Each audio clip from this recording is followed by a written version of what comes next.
Hey, what's going on? Good evening, Wednesday Night Poetry.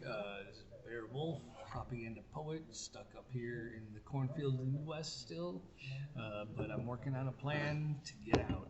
So I'm gonna have to be a little quiet and kind of do this on the down low for today because I am at work.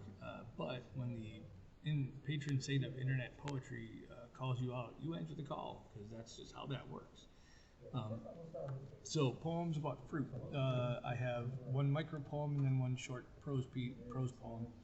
The first one is dedicated to you, Kai, and all of the people out there who do these open mics online and keep us going and keep this alive because you keep us alive through what you do. So this first poem is about how the fruits of your labor make the world a better place. I mean, it's that simple. And so this poem is titled "How Wednesday Night Poetry and Kai Coggin Saved My Life." Every time I spill my sunshine, you bring flowers to my darkness. In a world that is far too ugly far too often, your beauty keeps me alive. The second piece is a prose piece, prose poem, flash fiction, I don't know, whatever you're calling it these days. This one is, again, indirectly about fruit. This is about, it's called The Magical Mysteries of Murica. We need to slay our dragons. An entire life of wizardry, hundreds of years working only one mission. This could very well end him.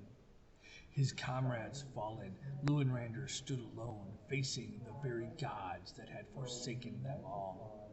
Your people are starving. They are dying needlessly. Deliver the manna unto them, he pleaded. You cannot abandon them. You must not. They are your children. Our people? Our children? You have no knowledge of that which you speak. Your limited concepts became our origin stories. We did not create you. You created us, and in your own image. Your blind worship is what fuels the manna of the gods. We shall keep this ancient power for ourselves, just as you would.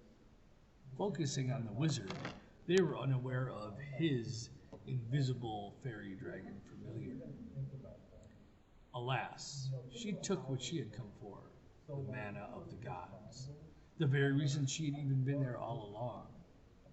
As the wizard fell to the god's wrath, the familiar's sticky, sweet, draconic voice echoed like an incantation in his head, haunting his final thoughts. Pose for the people, you fool. I was merely hungry. Thank you for listening. Thank you for encouraging my behavior. And thank you all for sharing your wonderful words and your wonderful vision and for making the world a better place and for keeping your ripples keep us alive. Thank you.